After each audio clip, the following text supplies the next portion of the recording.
حضرت مسلم بن عقیل 30 افراد ساتھ رہے کہ 10,000 کا لشکر تھا، افراد کتنے 30 افراد کے ساتھ جس طرح انہوں نے مینج کیا ہوگا، اللہ اکبر، آپ بھی کچھ سمجھ سکتے ہیں۔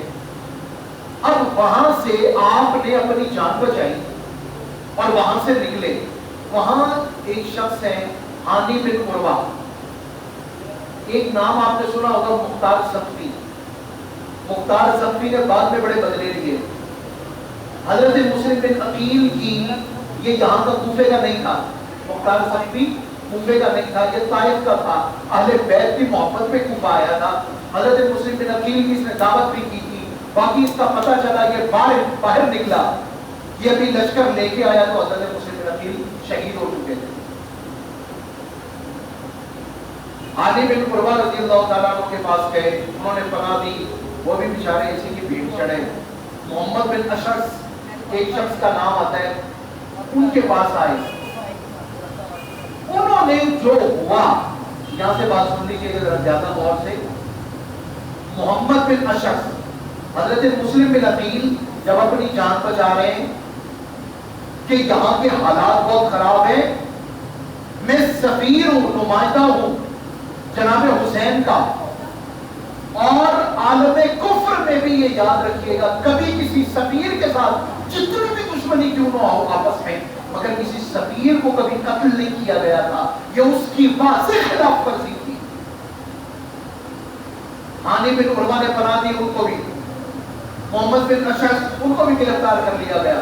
انہوں نے خط لکھ دیا کہ مسلم بن عقیل شہید ہو گئے، لوگوں کے دل تو آپ کے ساتھ ہیں مگر تلواریں بنو امیہ کے ساتھ ہیں۔ میں آپ کو یہ مشورہ دیتا ہوں اگر آپ کہیں بھی ہیں وہاں سے واپس چلے جائیں، آپ کوفہ نہ آئیے۔ کون کہہ رہے ہیں؟ محمد بن اشعث۔ بات سمجھ آ رہی ہے؟ یہ خط جب پہنچتا ہے نا، ادھر سے جناب عمر اور محمد بعد میں پہنچتے ہیں۔ اب یہاں سے پتہ تو چل گیا حالات کیا ہیں، جنگ کے لیے تو گئے نہیں تھے، یہاں رک گئے ایک مرتبہ نا کہ اتنا بگاڑ آ چکا ہے، اتنے کم صرف لوگ نکلے اور اتنی بڑی خلاف ورزی انہوں نے کر دی، تو یہاں سے واپس ہوتے ہیں، قوت پکڑیں گے اور اس کے بعد پھر کچھ ہوگا۔ مگر اب ظاہر تقدیر کی تقدیر پر لے چلی نا، تو تقدیر نے پلٹا کیسے کھایا۔ یہاں سے حضرت امام حسین کا تاریخ کی کتابوں میں یہاں سے ارادہ بنا تھا، جب محمد بن اشعث کا خط مل گیا اور محمد بھی آ گئے، انہوں نے بھی کہا کہ واپس چلے، لیکن یہاں سے محمد بن اشعث کے خط کے اندر جو لکھا تھا کہ مسلم بن عقیل شہید ہو گئے، حضرت مسلم بن عقیل کے بیٹوں نے کہا اب ہم اپنے والد کا انتقام لیں گے، اب نہیں واپس ہوں۔ پھر چلے، اب چلے عمر بن سعد۔ عمر بن سعد یہ عشرہ مبشرہ صحابہ میں سے حضرت سعد بن ابی وقاص ہیں، چائنا میں ان کا روضہ مبارک ہے۔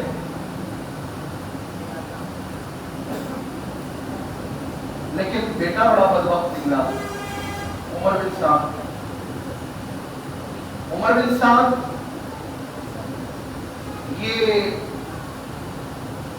کمانڈر ان چیف ہے، بڑا کماندار ہے عبید اللہ بن زیاد کا۔ اس نے کہا حسین کو کوفہ کی طرف نہیں آنے دینا، اور جہاں پہ ایسا میدان ریتلا چٹیل میدان ہو جہاں نہ پانی ہو نہ سبزہ ہو، وہاں پہ ٹھہرا دو ان کو، وہیں پہ روک دو، آگے نہیں لے کے آنا۔ کربلا سے، ابھی کوفہ سے کربلا پہنچے تھے، 85 کلومیٹر دور سفر تھا، یہیں پہ روک لیا گیا اور آگے نہیں جانے دیا گیا۔ حضرت سیدنا امام حسین رضی اللہ تعالیٰ عنہ، آپ نے یہ فرمایا مجھے جانے دو، چلو میں کوفہ نہیں جاتا، مجھے یزید کے پاس جانے دو۔ ارادہ کہاں کا تھا؟ کوفہ۔ کوفہ میں کون تھا؟ عبید اللہ بن زیاد۔ عبید اللہ بن زیاد گورنر کس کا تھا؟ یزید کا. اور یزید خود کہاں پہ تھا؟ شام ملک میں، سیریا میں، دمشق میں. آپ نے فرمایا کہ مجھے اس کے پاس جانا تھا، یزید کے پاس، مجھے واپس جانے تھے. کوئی بات نہیں ہے، میں واپس چلا جاتا ہوں. انہوں نے نہ واپس جانے دیا اور نہ ہی آپ کو آگے جانے دیا. اب مدینہ طیبہ سے جب آپ مکہ مکرمہ میں آئے اور مکہ مکرمہ سے کربلا تک جب آپ آئے تو آپ کے ساتھ جہاں جس گاؤں سے گزرتے گئے وہ یہی کہتے تھے، یہ رسول اللہ کا بیٹا گزر رہا ہے، رسول اللہ کا بیٹا گزر رہا ہے. 2 آدمی یہاں سے 7 ہو گئے، 4 آگے سے ہو گئے، 3 وہاں سے ہو گئے، 2 ادھر سے ہو گئے، 4 ادھر سے ہو گئے، سینکڑوں افراد آپ کے ساتھ ہو گئے. آپ نے ان کو کربلا میں پہنچنے سے پہلے جب آپ نے ان کو بھانپ لیا نا کہ ان کا ارادہ کیا ہے، تو آپ نے ان لوگوں کو چھوڑ دیا اور آپ کے ساتھ وہی افراد رہے جو مدینہ طیبہ سے آپ کے ساتھ مکہ میں آئے اور مکہ سے آپ کے ساتھ یہاں پہ. یہ حر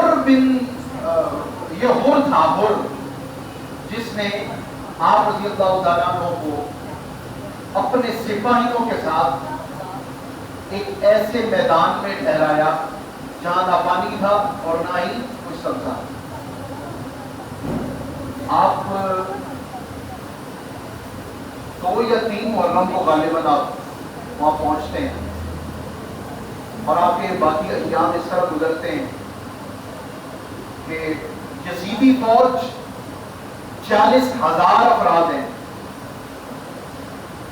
اور 6,000 یا 5,000 افراد لے کے عمر بن سعد پھر سے آ گیا.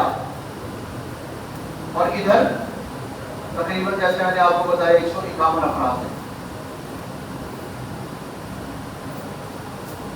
آخر 9 محرم الحرام کو ان کا ارادہ تھا جنگ کا.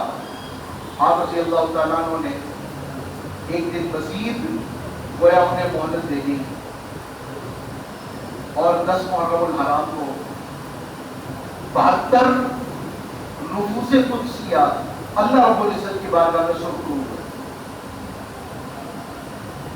اور ان تمام افراد کے سر کاٹ دیے گئے. اب اگر کوئی یہ کہے کہ 73 بار تھے آپ کے نیزوں کے، 33 تلواروں کے نشان تھے، یہ تو سارے کے سارے نشانات تو دینے نہیں جا سکتے.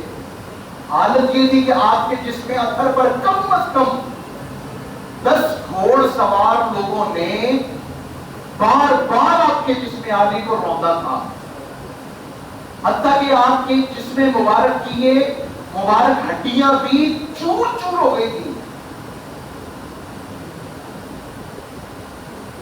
آپ کے یہ کمر مبارک کے سارے مہرے نکل گئے، گوشت مبارک جسم اثر سے الگ ہو گیا، یہ پنڈلی مبارک ہڈیوں سے الگ ہو گئی. بس یہ کیفیت تھی آپ کے جسم عالی. اور دیگر افراد جو قریب تھے، ہم کہتے ہیں کہ جی فوری طور پہ تدفین ہونی چاہیے، یہی سنت ہے، یہ رسول اکرم صلی اللہ علیہ وسلم کا فرمان علی شان ہے. اور پتہ نہیں کتنوں کو کفن دیے ہوں گے، لیکن حضرت امام حسین رضی اللہ عنہ کے جسم اثر سے جو اوپر والے کپڑے تھے اتار لیے گئے، ان کپڑوں کے نیچے کپڑے تھے انڈر گارمنٹس، وہ بھی اتار لیے گئے تھے. 10 محرم آسمان بھی رویا ہوگا، اسی طرح میدان میں یہ نفوس قدسیہ پڑے رہے. 11 محرم 12 محرم ایک وادی کی قادریہ، وہاں سے بنو اسد کے لوگ آئے.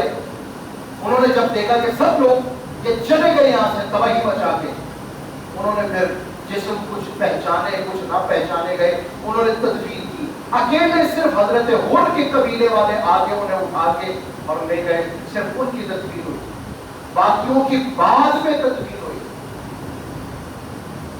3 دن کے بعد عمر بن سعد، حضرت سیدنا امام حسین امام علی مقام رضی اللہ تعالیٰ عنہ کا سر انور نیزے کے اوپر رکھا ہوا ہے، اور شمل جوشن نے باقی شہدائے کربلا کے جو منہ سے مبارکہ ہیں ان کے سر انور ہیں وہ نیزوں کے اوپر رکھے ہوئے اور لے کے جا رہے ہیں۔ حضرت امام حسین رضی اللہ تعالیٰ عنہ کا سر انور دمشق میں پہنچا تھا، پہلے کوفہ میں گیا، کوفہ سے دمشق بھی جایا گیا، آپ کا سر انور پھر ایک باکس کے اندر، ایک صندوق کے اندر رکھ دیا گیا۔ اس صندوق کو بعد میں آنے والوں نے بڑی قدر و منزلت دی اور ایک جگہ بنا دی گئی، اس کے اوپر چھت بھی بنا دی گئی اور اس کو بناؤ سنگھار دیا گیا، موتی جواہرات وغیرہ لگائے گئے۔ 548 ہجری میں، مطلب کربلا کے تقریباً 500 سال کے بعد آپ کا سر انور مصر میں پہنچ گیا، اور اب وہاں پہ ایک مقام ہے، حضرت بھی اس مقام پہ آپ تشریف لے گئے ہوں گے۔ حضرت امام علی مقام رضی اللہ تعالیٰ عنہ کا جسم اطہر کربلا میں اور سر انور آپ رضی اللہ تعالیٰ عنہ کا مصر میں۔